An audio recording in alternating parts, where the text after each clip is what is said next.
Wars Day! May the 4th be with you! I wonder what Lucasfilm might have in store for us today. They're like, you want more? We're like, of course we want more. But they are kicking things off spectacularly with the premiere episode of The Bad Batch, which is 71 minutes long. Oh boy! And it's like a really good length. You really feel like you're eating good on Star Wars Day. What a breakfast, Star Wars! What a breakfast! Thank you.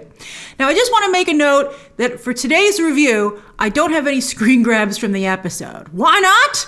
Well, I wanted this to drop immediately when the embargo lifted, which is when the episode drops, and my screeners have really big watermarks on them, and I didn't feel right screen capturing something that was watermarked. So I'm going to do the best. I'm going to do the best I can with the visuals, and we'll see if there's a demand for these breakdowns to drop as soon as humanly possible, or if there's a little bit of a cushion of time there that if they do keep giving me screeners, I can do it the morning of. Not like 3 a.m. when these drop, but like by 10 or 11, if you guys would be okay with that. So we'll see how this breakdown how it does. We'll see how many people are watching The Bad Batch is what I'm curious about. I'm real curious because the Clone Wars were very popular with its fan base, but it never reached the level of the live action Star Wars Disney Plus shows, which is at this point is just The Mandalorian. But so I'm curious. I'm curious to see how The Bad Batch will do. Because, I mean, if I wasn't covering it, I have to tell you, I don't know if I would have watched it because I didn't watch, although I did love, it's not as good as the end of the Clone Wars finale. The final 4 episodes, it's not that good. It could get there, but it's not that good to start. But it's still good. They hooked me at the end of the first episode. So I felt it got off to a bit of a slow start. I know, it's Order 66. How could you think that was a slow start? I didn't think it was done as well as it could have been, but it was still cool. We'll talk about it. Boy, by the end of the first episode, when they reveal that Omega is a clone, a female clone, and a member of the Bad Batch, I loved that. I gotta say, as a female viewer, I did love, I felt, the show when it kicks off is very male-centric, which is fine. I've enjoyed other things that are mostly a male cast, like I loved Inglourious Bastards, but I don't know, it just wasn't clicking for me when it first started, and I didn't like the Bad Batch episode that I saw in the final season of Clone Wars that kicked that off. Although I think the Bad Batch is cooler actually here, because they had to leave Crosshair behind, who turned on them thanks to the functioning chip in his head that he's still stuck with that's made him evil. I thought we were really off to the races with those two developments. I was like, they're going to be hunted down by their friend, and then they have this new female clone. I love that. We're going to talk about the importance of her name. Now, to me, though, this show is not only an extension of the Clone Wars and Rebels animated series, also from Filoni, which have, again, as I said, a smaller fan base than the live-action Star Wars content, but still very potent. But this is also a chance to see what happens to the clones after the prequels, when the Empire switches to recruits who they say are more cost-effective. And I thought that was a hilarious way to get out of a contract. The Tarkin was like, he tells the Kaminoans, he's like, I'm pretty sure I mispronounced that, but he's like, well, we changed the name of our group, so that contract's null and void. I'm like, oh yeah, you go and try sell someone the contract they have with you doesn't work anymore because you changed your name. It's not going to go over very well. Although I guess Tarkin can back that up with his forces. By the way, I feel that animated General Tarkin looks nothing like live-action Tarkin, even live-action fake Tarkin. So I was having a hard time connecting that it was the same person. I mean, sure, he's supposed to be a younger version of the character, but he's not tall and thin enough. I mean, maybe he doesn't have to be thin enough, but what, did he grow as he got older? It made no sense to me. So you'll see that particularly with Friday's episode, this series is also about exploring what it's like for the clones now that the Star Wars universe no longer has a need for them. Like, what happened to all those clones? They're pretty easy to spot. They all look the same. It's an interesting question, and I can't wait to see it answered. So to me, this interests me about the show. Plus, what I also enjoy about Dave Filoni's animated series, which is one of the best aspects to me, and that's seeing big Star Wars events from the perspective of people, characters who are on the fringes of the Skywalker saga. That's very cool. So on that note, let's start with seeing Order 66 executed just after Obi-Wan defeats Grievous. I thought it was funny that they knew that was happening. I was like, what is this, clone Twitter? They're like, oh, he's here. He's getting Grievous. It's fantastic. He's got a lot of witty one-liners. Let me tweet him out. I thought that was funny. and the ramifications that it had so quickly.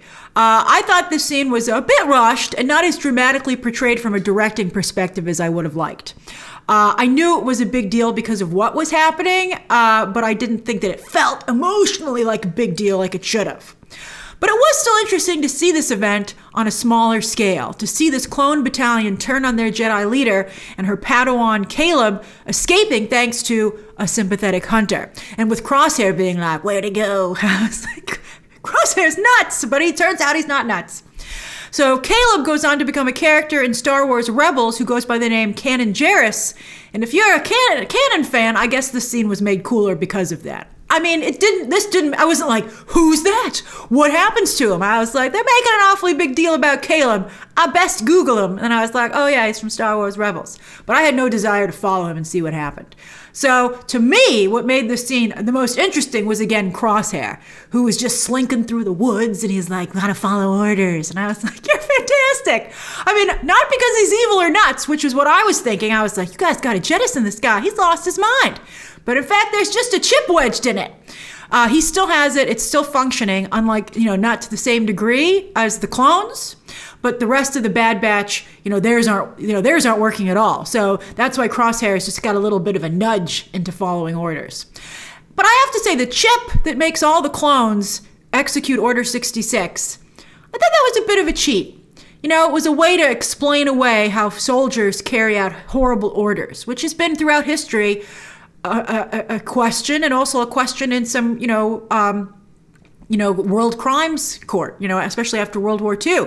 And I feel that this robs Order 66 of its true evil, and that these people were also, I've seen some people say, oh, this means the clones were also victims. But I'm like, nah, I think it's, I think it's more horrific and unfortunately more realistic that these Jedi were leading the clones and fighting alongside them, and they didn't have any idea that the clones didn't really care that much about them. That's just so terrifying, and mirrors a little bit of what we see happening very well throughout history, but a little bit ripped from the headlines, stuff that we would like to think we've left in the past, but darn it, rears its ugly head yet again.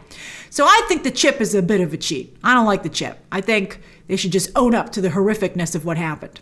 By the way, Dee Bradley deserves a lot of awards. I know I'm late to the Dee Bradley hype train, but all aboard! He's amazing. He single-handedly voices not just all the clones, but particularly every single member of the Bad Batch. Not Omega, we'll talk about her in a moment, but I could swear it was a whole different voice of actors voicing all the different characters. It's just incredible. I think with the clones before, they all kind of sounded a little bit similar, but the Bad Batch characters are so different and unique, and they're all Dee Bradley. I think it's amazing. And Michelle Ang, speaking of voice talent, does a wonderful job as Omega. I think she's just fantastic. She gets a better hairstyle in the next episode. Don't worry about it. She actually looks adorable going forward. And she's revealed to be the 5th defective clone. They're like, there's five of you. But Echo, it's pointed out, what's the smart one's name again? I forget. Tech, right? But anyway, I don't like him very much. He's a bit of a jerk in my opinion. But anyway, Echo is now more a machine than clone, which is why he's considered defective. But as for messed up clones, Omega is the 5th one. And Omega stands for the last in a set. Alpha is the first and Omega is the last. So is she the last clone ever to be made? Probably, because the Empire just canceled their contract. That's a fascinating idea. The last clone. It writes itself.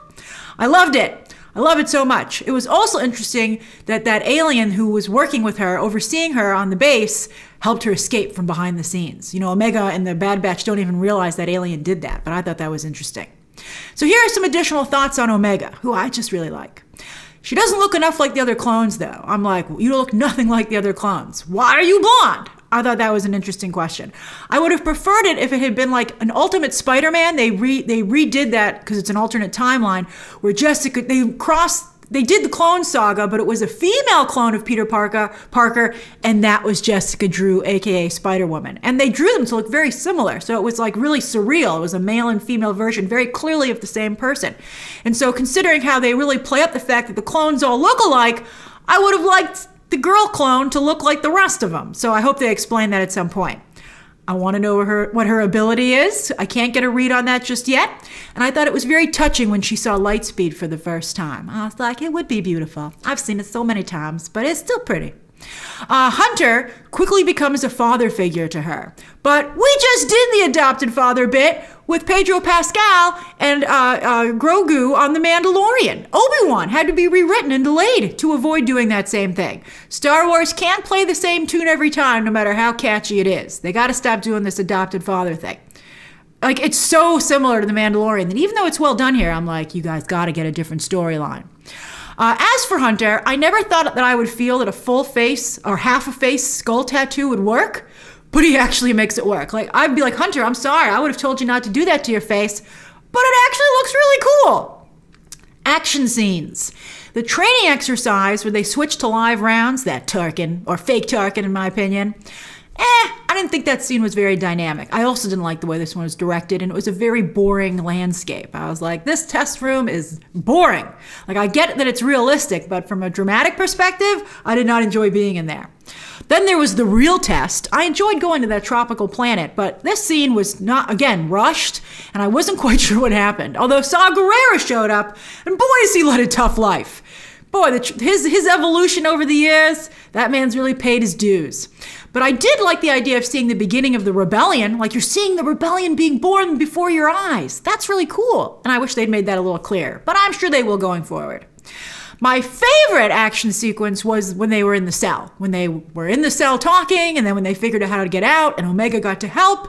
And then I liked when they tried to escape, and Crosshair emerges with his chip turned up to an 11 and a super big gun. I was like, that's a big gun. I love it. And then they have to leave him behind, but you know he's going to hunt him down. I thought that was great. But Omega, she helps right before they escape. She picks up a gun and shoots one for the first time, and it's a bullseye. But, don't worry, she's not a Mary Sue. She makes a lot of mistakes going forward, as you're going to see.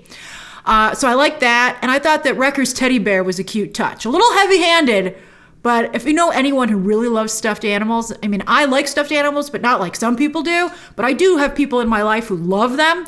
So I thought that was very touching. Now, again, I've seen Friday's episode. I will cover that when the embargo lifts as well. It lifts at the same time when the episode drops.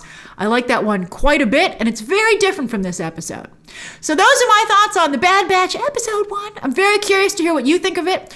How does it go with your expectations for the show, especially if you watch the other Star Wars animated series?